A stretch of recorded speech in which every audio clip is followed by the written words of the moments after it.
Mayor, I'm just curious, is it within your power to interfere with regards to smuggled right-hand vehicles from Japan coming in through Davao Port, declared as second-hand spare parts? If Thank it you. is outright smuggling, pwede. But if it has to go into technical thing, I will not.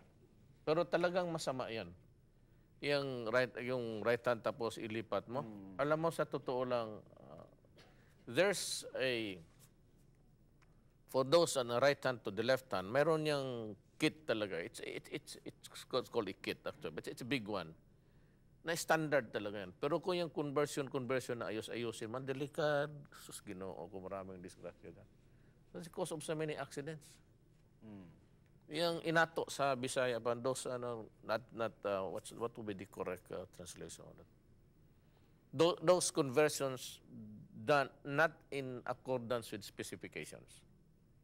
Because parang ano yan component yan, isaksak mo yan.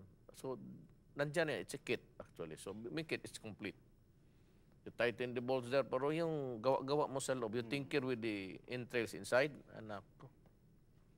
Kaya ganun kung bawal talaga, I can call the attention of, but I can only remind everybody to, there's a law, but the agency that's, who should be doing the arresting and all of this is the Bureau of Customs, Department of Finance, the Coast Guard, and the police. Kung nandyan pa, wala kami, hardly, if at all, wala akong jurisdiction, lalo na sa loob.